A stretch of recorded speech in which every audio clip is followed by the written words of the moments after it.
Vamos avançar, irmãos? Abra a palavra do Senhor no livro de Neemias. A gente está expondo esse livro, uma série expositiva. Começamos desde o capítulo 1, já estamos no capítulo 10. Estamos já caminhando para o final desse livro. E eu tenho orado a Deus, perguntando assim: Deus, qual é o próximo livro que nós vamos ensinar à igreja? Qual é o próximo capítulo dessa igreja que nasce nesse ano de 2025, aqui nesse lugar, aqui nesse bairro? Porque essa igreja, irmãos, está nascendo novamente.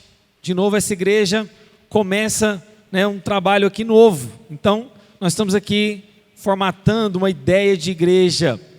Desde janeiro, do dia 12, nosso primeiro culto aqui nesse lugar, até a data de hoje. Então, temos pouco mais de 100 dias nesse lugar. Que Deus nos abençoe nesse propósito firme de plantar essa igreja. Neemias capítulo 10. Vamos ler, na verdade, irmãos, a partir do verso 38 do capítulo 9, que ele tem uma ligação com o capítulo 10. Não sei se você sabe, mas essa separação de versículos e capítulos, ela não é desde que a Bíblia foi registrada. Por exemplo, quando Moisés registra o Pentateuco, ali não tinha divisão de capítulos e versículos. Essa foi uma divisão da igreja, vamos dizer assim, mais moderna, se é que eu posso dizer essa frase, para que a gente pudesse achar melhor os textos da palavra de Deus. Portanto, nesse texto de Neemias, por exemplo, o verso 38 tem uma ligação muito com o capítulo de número 10. Vamos ler então Neemias 9:38. Por causa de tudo isso, nós fazemos uma aliança fiel por escrito. E os nossos príncipes, os nossos levitas, os nossos sacerdotes puseram seu selo sobre ela. Vamos orar, pedindo para que Deus nos direcione essa noite. Senhor, estamos aqui diante da Tua palavra que foi lida e será explicada, exposta. Que haja fidelidade nessa explicação, nessa exposição. Que haja, Senhor, na verdade, um caminhar da igreja com um entendimento da palavra, com a percepção correta, com a aplicação, Deus, que tem a ver com o texto lido e que será explicado. Senhor, nós pedimos que o Senhor fale à Tua igreja, Espírito Santo de Deus, aplique essa mensagem a cada coração aqui presente. Que as pessoas que estão aqui, Deus, possam, Deus, se debruçar na Tua palavra, que elas possam sair daqui edificadas, alimentadas, que nós possamos ser sérios na exposição bíblica, que nós possamos ser centrados numa exposição cristocêntrica, que tenha Jesus como centro dessa mensagem. Oramos assim, em nome do Teu Filho Jesus. Amém. Irmãos, o título dessa pregação é um compromisso sério com Deus. Um compromisso sério com o Senhor. Será que nós temos tido compromissos sérios da nossa vida? E aqui eu começo, na verdade, com a atual crise da sociedade, que infelizmente não tem tido seriedade em seus compromissos. Por que as pessoas enfrentam tanta burocracia num órgão público? Por que as pessoas enfrentam tanta burocracia num cartório? Por que as pessoas enfrentam tanta burocracia por aí? Porque falta compromisso com as pessoas. As pessoas dizem que vão fazer determinadas coisas, elas não fazem. Elas falam que vão honrar com suas palavras, na hora H elas recuam, acabam por seu bel prazer, não assumindo aquele compromisso. E a sociedade, quando a gente vai pregando sobre esse alimentar o ego, alimentar o seu prazer, alimentar a sua satisfação a todo e qualquer custo, recai nos compromissos, ou na falta do compromisso. Porque a pessoa não quer assumir o dano, ela não quer assumir o prejuízo, ela não quer assumir aquele compromisso real, então ela prefere recuar pelo prazer dela.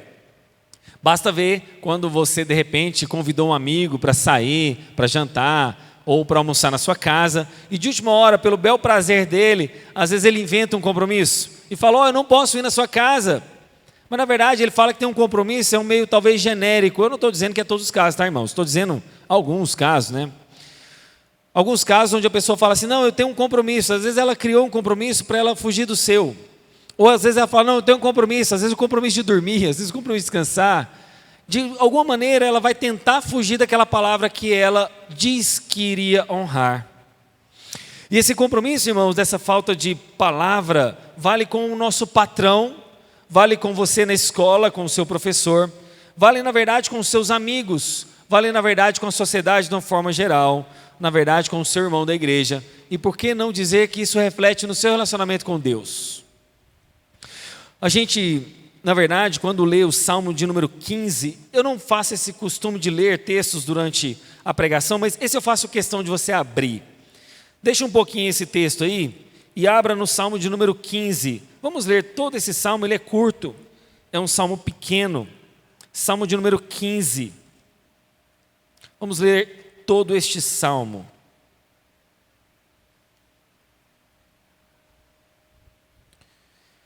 Salmo de Davi, Salmo de número 15, está escrito, irmãos, a partir do verso 1. Senhor, quem habitará no teu tabernáculo? Quem poderá morar no seu santo monte? Aquele que vive com integridade.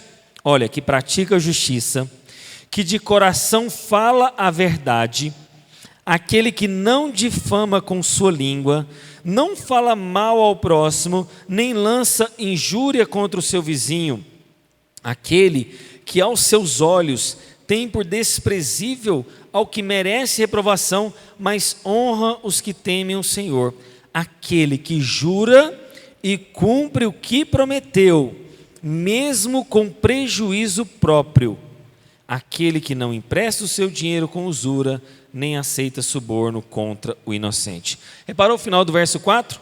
Aquele que jura e cumpre o que prometeu, mesmo com prejuízo próprio. As pessoas, irmãos, na verdade, falam e desfazem rapidamente ao seu bel prazer. E isso tem a ver exatamente com o que a gente chama de mundanismo entrando na igreja. Eu já falei isso várias vezes para vocês. Mundanismo não é só quando a gente tem aspectos muito visíveis, né, do mundo presente na igreja, sei lá, luzes, show, parede preta, pregação coaching. Nós não estamos falando só desse mundanismo, isso também é uma forma de mundanismo entrar na igreja. Mas o mundanismo significa, na verdade, a gente se parecer com o mundo. E quando que a gente se parece com o mundo? Quando a gente não honra nossos compromissos, quando a gente não assume compromissos sérios. E esse verso 9, voltando agora sim ao texto de Neemias, vou voltar lá com vocês, Neemias 9:38, diz exatamente do período onde o povo de Deus estava assumindo um compromisso sério com ele. Ele diz, olha, por causa de tudo isso, nós fazemos uma aliança fiel por escrito. E essa aliança então é o quê? Os príncipes, os levitas, os sacerdotes puseram um selo sobre ela. Irmãos, eles fizeram uma aliança com Deus e um compromisso tão sério que eles escreveram esse compromisso. E ao escrever esse compromisso, é uma aliança que eles estavam assumindo com Deus. Começou pela liderança. Falou que de príncipes, de sacerdotes, de levitas, aqueles que lideravam o povo. E aquele selo indicava, na verdade, irmãos, que aquele compromisso foi selado. Quando o selo é cravado, e o selo geralmente era feito de um anel de barro, onde ele era moldável. Então você pegava aquele anel, mergulhava ele numa tinta, numa determinada forma de impressão, e selava aquela carta, aquele compromisso, do qual ele não tinha mais volta, não tinha como ser revogado. E no primeiro ponto nós vemos então que o compromisso sério com Deus, esse é o primeiro ponto da pregação, é uma exigência séria de uma aliança que você tem com Deus. A primeira pergunta que eu faço é, você tem uma aliança com o Deus de aliança? Você tem uma aliança séria com o Senhor, que você leva isso de forma realmente cabal, de forma realmente centrada na seriedade que exige do Senhor? Esse é o primeiro ponto. Um compromisso sério exige uma aliança com Deus. E o segundo ponto começa no verso 1, aí vai do verso 1 ao 27, onde eu vou ler com os irmãos aqui. Os irmãos fiquem atentos a essa leitura, por gentileza. Os que colocaram seu selo foram Neemias, o governador, filho de Acalias, e Zedequias, Seraías, Azarias, Jeremias, Passur, Amarias, Malquias, Ratus, Sebanias, Maluque, Harim, Meremote, Obadias, Daniel, Gineton, Baruque, Mesulão, Abias, Miamim, Maasias, Bilgai, Semaías. Estes eram os sacerdotes. E os levitas? Jesua, filho de Azanias, Binuí, dos filhos de Renadade, Cadmiel e os irmãos deles, Sebanias, Odias, Quelita, Pelaías, Hanã, Mica, Reobe, Hassabias, Zacur, Serebias, Sebanias, Rodias, Bani, e Beninu. Esses eram os levitas. Versículo 14. Os chefes do povo: Parós, Paate, Moabe, Elão, Zatu, Bani, Buni, Asgade, Bebai, Adonias, Bigvai, Adim, Ater, Ezequias, Azur, Rodias, Hassum, Bessai, Harife, Anatote, Nebai, Magpias, Mesulão, Ezir, Mesabel, Zadok, Jadua, Pelatias, Hanã, Anaías, Oséias, Hananias, Hassub, Aloés, Pilha, Sobeque, Reum, Hasabna, Maacéias, Aías, Hanã, Anã, Maluque, Harim e Baaná. Irmãos, por que eu fiz questão de ler todos esses nomes? Nomes estranhos até para nós, como brasileiros. Nomes talvez estranhos para um americano, talvez para um alemão, um japonês. Mas por que então Deus coloca tantos nomes, tantas genealogias na Bíblia? Já parou para pensar nisso? Parece que é um texto, à primeira vista, árido. Parece que é um texto que, à primeira vista, parece ser nomes intermináveis, difíceis de ser pronunciados, né? Mas a gente tem que entender grandes verdades espirituais por cada genealogia citada, por cada nome citado. E como interpretar então esse texto e descobrir as riquezas do verso 1 ao verso 7? O primeiro delas é que, embora pareça de pouca utilidade para nós que estamos lendo isso aqui, irmãos, era de grande valor comparar quem tinha ficado em Jerusalém e quem não estava ficando.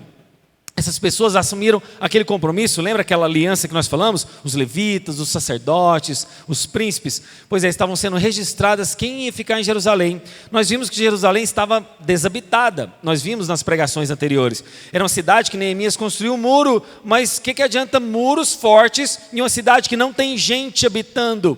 E aí então eles fizeram um sorteio, e esse sorteio na verdade mostrava que uma a cada 10 famílias, uma família teria que ficar em Jerusalém. Ele está citando esses nomes aqui dessas pessoas. Então o número de pessoas cresceu, faria bem eles lembrar aquele seu pequeno início e reconhecer que Deus é que estava multiplicando aquelas pessoas. Os nomes são citados porque Deus não esquece nem de mim e nem de você. E aqui vem uma aplicação muito poderosa, irmãos. Nós não somos números na igreja. Você está aqui, você não é mais um número aqui presente, não, nem para mim e muito menos para o Senhor. Por mais que eu não conheça de cor o nome talvez de todos vocês, porque alguns nos visitam hoje, eu procuro saber o nome de cada um de vocês, um pouco da história de vocês, mas não é no sentido especulativo, que eu sou alguém curioso, que eu sou alguém que quero especular a vida das pessoas, não, é porque eu me importo com você. Eu quero saber o seu nome, quero saber a sua história, para que eu, como pastor, possa cuidar melhor da sua vida. Agora imagine Deus que faz questão de saber exatamente, irmãos, todas as estrelas do céu. Deus sabe, na verdade, a cada detalhe da nossa vida. Deus sabe, na verdade, e é do conhecimento dele que uma folha sequer caia da árvore sem o consentimento de Deus. Imagine esse Deus que criou esses bilhões a trilhões de estrelas, sabe o meu nome, sabe o seu nome, sabe a minha história e sabe a sua história. Portanto, quando Deus registra esses nomes, é para mostrar que Deus se importa comigo e com você.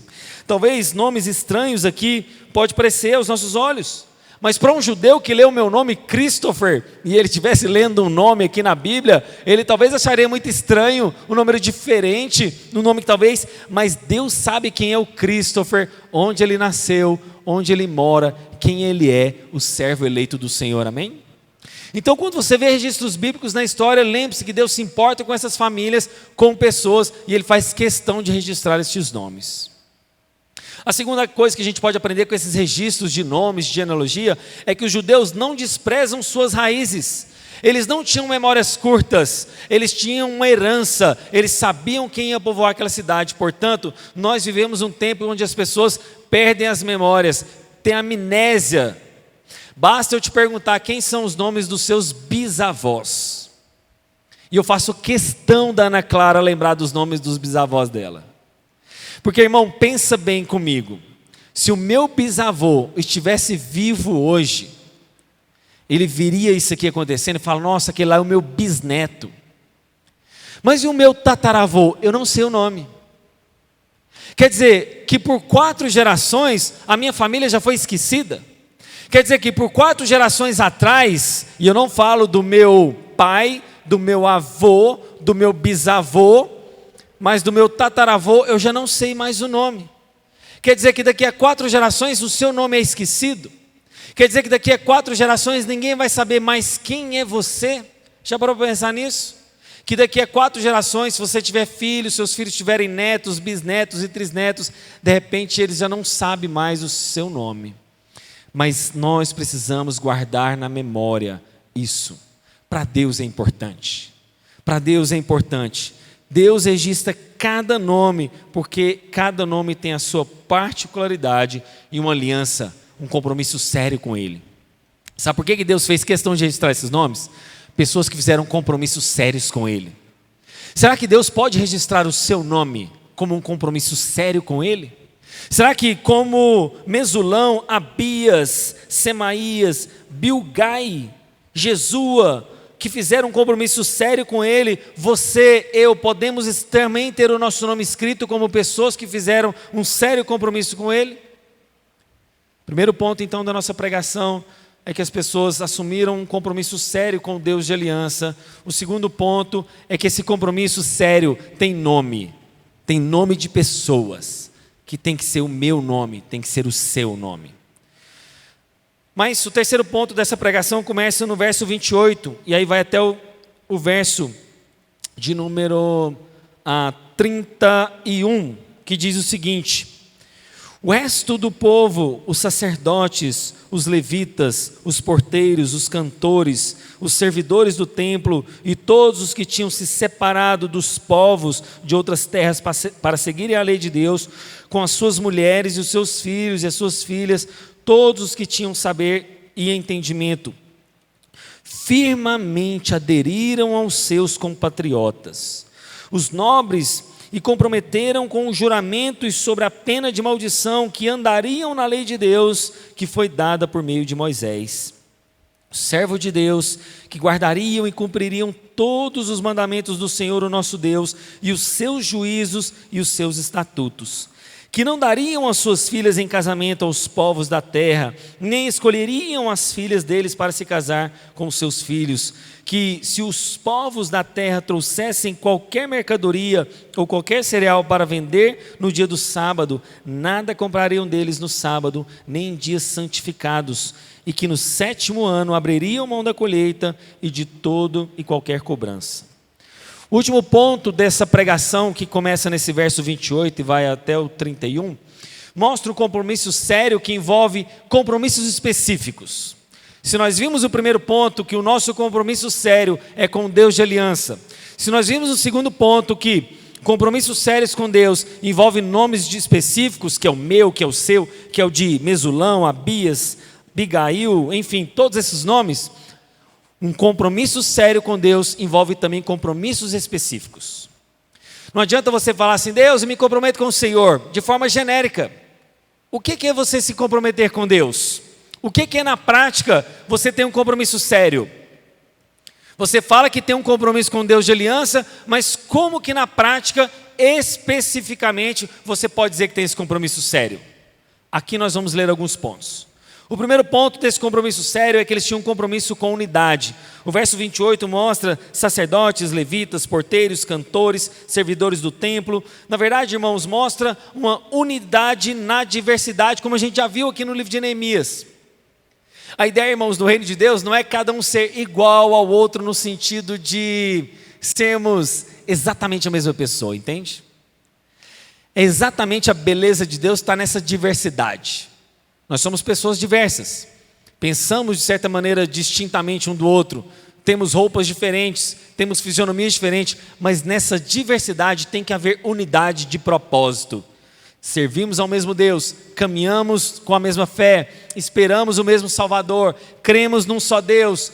Isso sim nós temos que ser unidos. Mas nas coisas periféricas, vamos amar um ao outro. Se a outra pessoa torce para um time, vamos amar ela mesmo torcendo para um time. Se outra pessoa gosta de um modelo de carro, vamos amar ela gostando daquele modelo de carro. Não vamos tentar convencer uns aos outros dessas coisas periféricas, irmãos, que não faz sentido, que tem dividido as igrejas. Nós temos que caminhar, sim, unidos no mesmo propósito de servir esse Deus. Mostra então que um Deus mostra unidade mesmo na diversidade, mostrando que cada um tem o seu papel. O levita não brigava com o sacerdote não brigava com o cantor não brigava com os porteiros, e cada um tinha o seu papel no reino de Deus. A gente está plantando essa igreja e cada um tem o seu papel. Não significa que eu, como pastor, sou mais importante do que ninguém aqui, irmãos, jamais. Eu apenas tenho que cumprir o meu papel. Qual que é o meu papel? Liderar.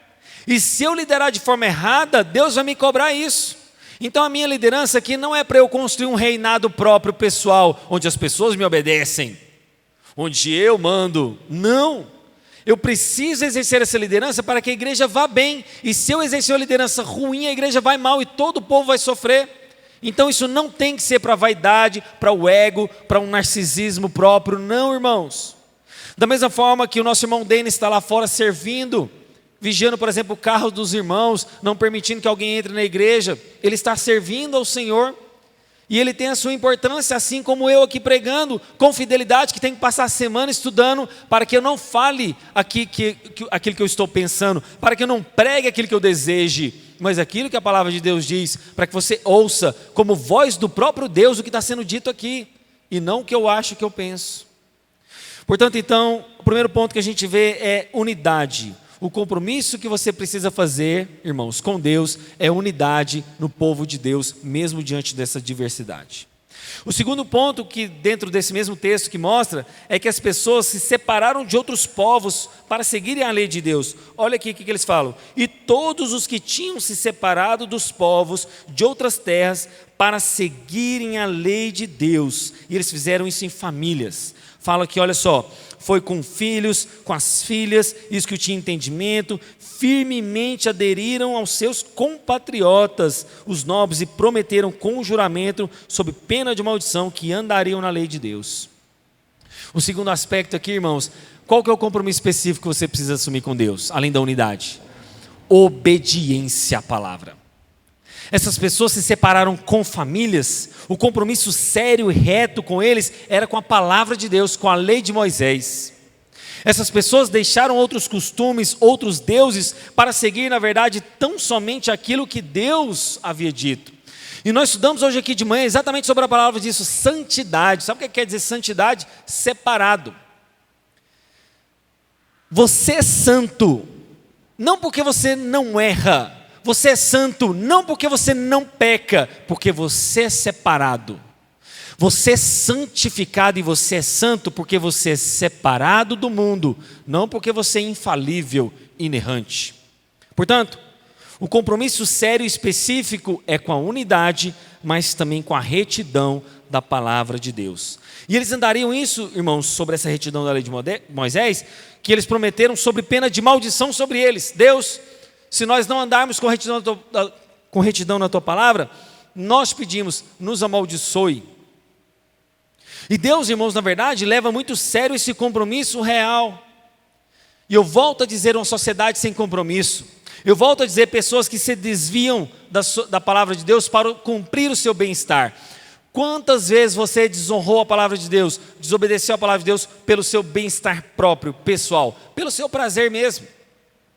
Eu quero casar com essa mulher a todo custo e não importa. Eu quero fazer tal coisa e não há ninguém que me impeça. Compromissos, na verdade, que você assumiu mais com você mesmo, com o seu bem-estar, do que com Deus. Mas não só a unidade, não só esse compromisso sério e reto com a palavra de Deus, mas também um compromisso, irmãos, de não praticar casamentos mistos. Olha o que diz o verso 30. Que não dariam as suas filhas em casamento aos povos da terra, nem escolheriam as filhas deles para casar com seus filhos. Que se os povos da terra trouxessem qualquer mercadoria... não, ele já é o outro ponto, perdão, é só até o verso 30 mesmo, irmãos. O compromisso sério, irmãos, que eles assumiram foi de não praticar casamento misto. E esse casamento misto, irmãos, sempre foi condenado por Deus no Antigo Testamento. Basta a gente ver o texto de Êxodo, capítulo 34, a partir do verso 11. Basta a gente ver Deuteronômio capítulo 7, verso 3. Casamento misto sempre foi condenado pelo Senhor. Por quê, irmãos? Porque o povo de Israel seria severamente punido. Por quê? Porque as pessoas misturariam a idolatria com outros deuses. Por que Deus condenava casamentos mistos, irmãos? Porque haveria as que a gente chama misturas de crença. Por exemplo, a finalidade disso é que os judeus, infelizmente, acabavam na idolatria. Não, pastor, eu vou casar com essa mulher, eu não vou desviar dos teus caminhos. Mas a história do povo de Israel registra exatamente o contrário. Vejamos o exemplo, por exemplo, de Salomão. Salomão contaminou-se por causa de casamentos com mulheres pagãs. Ele perverteu o coração. Samuel passou a seguir outros deuses estranhos, 1 Reis capítulo 11, e como consequência do seu pecado, o seu filho, Roboão, na verdade, separou-se das tribos de Israel e constituiu um reino independente. Acabe era um rei de Israel, ele casou com Jezabel, uma mulher pervertida que era contra o povo de Deus. Jezabel fortaleceu o culto a Baal, perseguiu os profetas de Deus, tudo por causa daquele casamento misto. Mas aqui, irmãos, tanto no Neemias quanto no livro de Esdras, nós na verdade vemos que o conhecimento do povo de Deus era que isso não agradava ao Senhor. Esdras, quando soube disso lá no seu livro, no capítulo 9 e 10, manifestou profunda tristeza. Ele rasgou as vestes dele, sentou na praça e chorou. Ele buscou, na verdade, uma ajuda com o Senhor, reconhecendo que eles haviam deixado e violado esse mandamento do Senhor, por exemplo. O povo, na verdade, entendeu, irmãos, que eles deveriam ter se arrependido e não ter tido tal prática. Por exemplo, todos, na verdade, retornaram do cativeiro exatamente porque começaram um processo de idolatria. O Novo Testamento também nos mostra isso em 1 Coríntios 7,39, quando a palavra de Deus que fala o seguinte: olha, a pessoa é livre para casar com quem ela quiser, contando que seja no Senhor. A Bíblia em 2 Coríntios fala, por exemplo, da expressão de jugo desigual. Lá não está falando de casamento, é verdade. Se você olhar o texto, ele não fala de casamento, não está dando essa ênfase, mas tudo que o texto aponta, irmãos, fala de compromisso, acordo, aliança, colocar-se em sociedade e em comunhão com o outro. O que é isso senão um casamento? Por mais que o texto não esteja claro, falando de casamento ali, de jugo desigual, na verdade tudo aponta para isso. Aí você pode falar assim: pastor, mas eu conheço pessoas que se converteram depois do seu casamento. É verdade, eu também conheço pessoas, mas infelizmente, irmãos, não é a maioria. Eu posso mesmo citar alguns casos de pessoas que casaram com outras pessoas, elas se converteram, é verdade, mas infelizmente a maioria não acontece isso.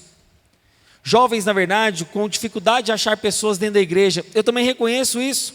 Há uma crise de identidade, principalmente masculina dentro das igrejas. Homens que não são homens, homens que não assumem o seu papel, homens afeminados por esse sistema progressista, maligno, mundano, que infelizmente não tem tido a postura masculina de muitos homens, de assumir uma casa, de assumir uma família, de assumir um emprego, de reconhecer filhos. Portanto, essa sociedade que na verdade permeou aqui e de certa maneira contamina nós, sim, é uma dificuldade. Mas a palavra de Deus, irmãos, não nos isenta disso, ela é atemporal. Portanto, não ceda para os casamentos mistos, porque não existe casamento evangelístico. Não é você que converte a pessoa, é o Espírito Santo. Não é você, na verdade, converte ninguém, me ensinou Deus. Portanto, você, mulher e homem que ainda é solteiro, eu encorajo você a esperar no Senhor. Espere em Deus, espere uma mulher de Deus, espere um homem de Deus, porque o casamento misto não é a vontade do Senhor. O compromisso sério, então, que nós vimos aqui é de unidade, de obediência à palavra de Deus, de não praticar os casamentos mistos, e por fim, o último compromisso sério tem a ver com não negligenciar o dia do Senhor. Olha o verso 31, e aí sim: que se os povos da terra trouxessem qualquer mercadoria ou qualquer cereal para vender no dia do sábado, nada comprariam deles no sábado, nem em dias santificados. Qual que era o compromisso que eles tinham, irmãos? Tinha aquelas pessoas que vendiam mercadorias ali em Jerusalém, Israel, ou nas cidades de Judá. Lembrando que Judá era uma região, Jerusalém é a cidade, ok? Então, havia várias cidades no território de Judá, Jerusalém é a capital, a cidade principal. Então, a instrução da palavra de Deus é, olha, se alguns mercadores vierem no dia do sábado, né, querendo te vender alguma coisa, não compre nada dele no dia do sábado. Por quê? Porque esse dia é santo, esse dia é separado. Era uma instrução que Deus estava dando ao povo para que eles fossem fiéis ao dia do Senhor. Ou seja, o compromisso específico, nós vimos lá, né? Você assume um compromisso com o Deus de aliança, Deus dá um dos nomes específicos para compromissos específicos. E um dos compromissos específicos aqui é esse, guardar o dia do Senhor.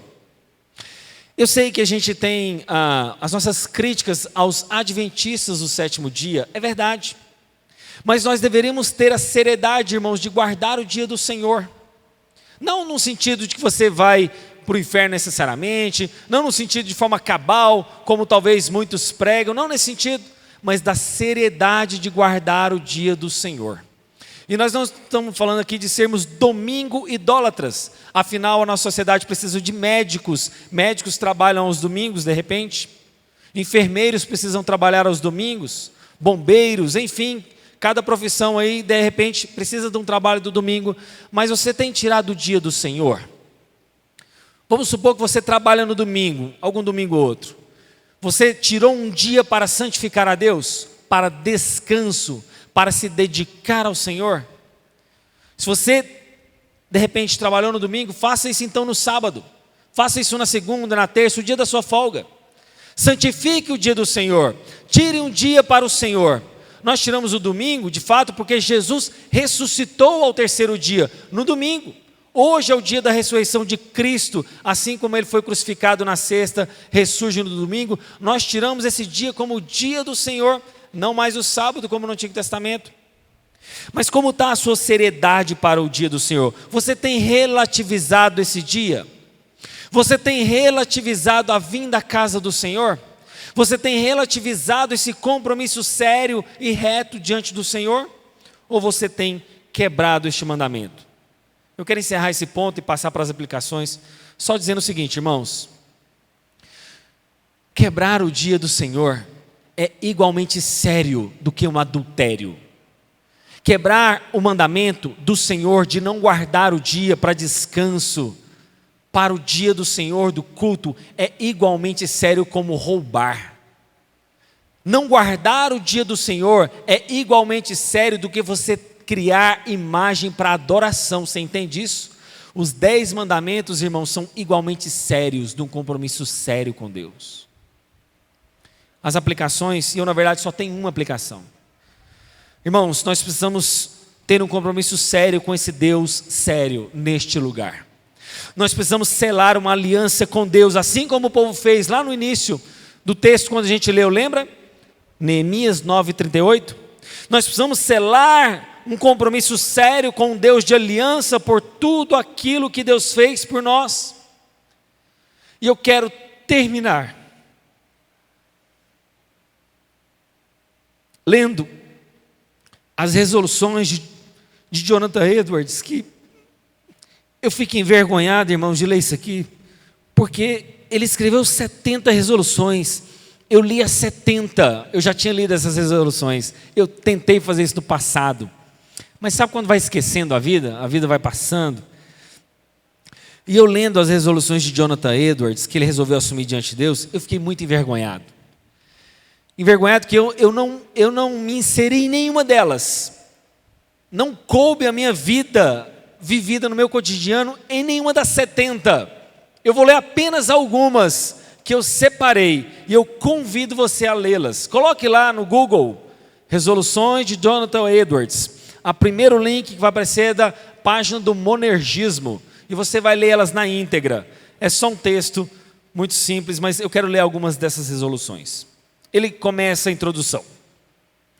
Estando ciente de que sou incapaz de fazer qualquer coisa sem a ajuda de Deus, humildemente lhe rogo que através da sua graça me capacite a cumprir fielmente essas resoluções, enquanto elas estiverem dentro da sua vontade e em nome de Jesus Cristo.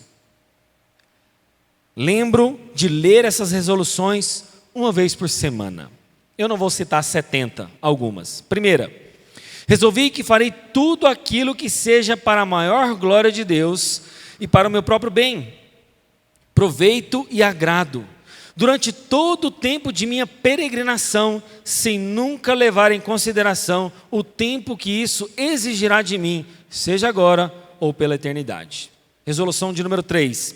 Resolvi arrepender-me caso eu um dia me torne menos responsável no tocante a essas resoluções, negligenciando uma ínfima parte de qualquer uma delas e confessar a falha individualmente assim que cair em mim.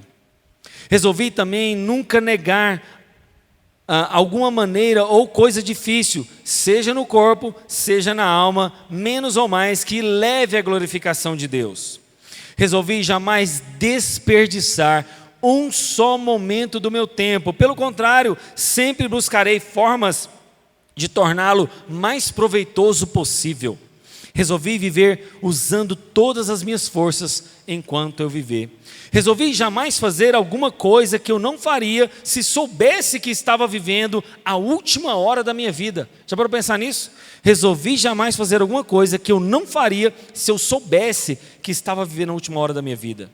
Resolvi pensar e meditar bastante em todas as ocasiões sobre a minha própria morte e inclusive sobre as circunstâncias relacionadas a ela. Resolvi viver de tal forma como se estivesse vivendo sempre o meu último suspiro de vida. Resolvi estudar as Escrituras de tal modo firme, preciso, constante, frequente, que me seja tornado possível e que me aperceba em mim mesmo de que eu estou crescendo no conhecimento real das mesmas. Resolvi nunca ter como oração ou petição, nem permitir que passe por oração algo que seja feito de tal maneira, sob tais circunstâncias, de que me possam privar e esperar que Deus me atenda. Resolvi nunca dizer nada que seja contra alguém, exceto quando tal coisa se acha em pleno de acordo com a mais elevada honrabilidade evangélica e amor de Deus. Resolvi inquirir todas as noites, ao deitar-me, onde e em quais circunstâncias fui negligente, que atos cometi e onde me pude negar a mim mesmo. Resolvi que com frequência renovarei a minha dedicação de mim mesmo a Deus, o mesmo voto que fiz no meu batismo, o qual recebi quando fui recebido na comunhão da igreja. Resolvi que a partir daqui, até que eu morra, nunca mais agirei como se me pertencesse a mim mesmo de algum modo. Resolvi também que nenhum prazer, deleite, dor, alegria, tristeza, nenhuma afeição natural, nenhuma das suas circunstâncias me seja permitido a não ser aquilo que promova a piedade. Resolvi nunca desistir de vencer por completo qualquer das minhas veleidades corruptas que ainda possam exigir.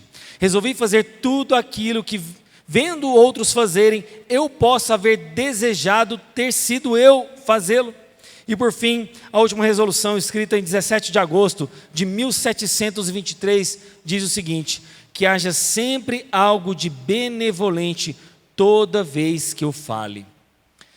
Irmãos, são 70 resoluções, eu separei algumas, mas eu quero que você leia elas em casa com calma, para que possamos assumir diante de Deus e diante dos homens compromissos sérios e retos para a glória de Deus. Amém? Vamos orar.